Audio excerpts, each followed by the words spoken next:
Tahun 2009 saya ketua Panwaslu. Saya begin ketua Panwaslu. Saya juga heran.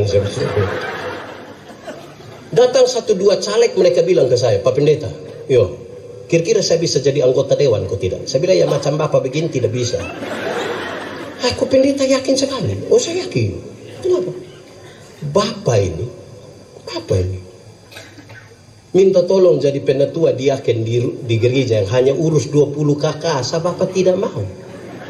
Tapi Bapak mau urus kami semua, saya yakin tidak jahat. Habis pemilu ternyata dia tidak terpilih. Dia datang cari saya, Pak Pendeta. Yo, ternyata Bapak mulut panas betul.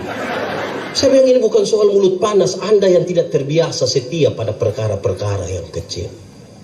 Satu saat Yesus urus orang bertengkar baku rampas jabatan. Yakobus bilang dia, Petrus bilang dia, Andreas bilang dia. Yesus tidak marah, jabatan itu kebutuhan. Prosesnya menjadi penting. Yesus ambil satu anak kecil, taruh di antara mereka. Terus Yesus bilang begini, barang siapa mau menjadi yang terbesar di antara kamu, hendaklah dia menjadi yang selesai.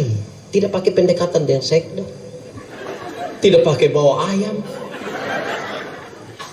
Bukan mau pemilu baru datang kau bilang, kita dua saudara. Wah, saudara apa muka beda? Setia dulu pada perkara-perkara yang kecil, saudara.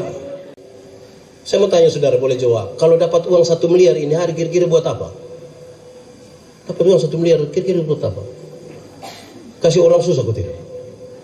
Saya rasa saudara berat sekali. Saya kalau dapat uang 1 miliar ini hari, semuanya saya kasih orang susah. Semuanya saya kasih.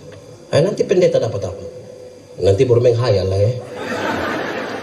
Saudara ini baru menghayal sesusah kikir. Baru menghayal ini.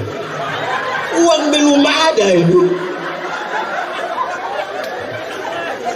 Baru menghayal saudara susah kikir begini. Saya yakin saudara nanti susah ini. Tidak susah jadi orang kaya nih. Belajar setia dulu pada hal-hal kecil. Saudara kalau tidak menyelesaikan hal-hal kecil dalam hidupmu, perjumpaan dengan orang lain itu saudara sebuah kemustahilan.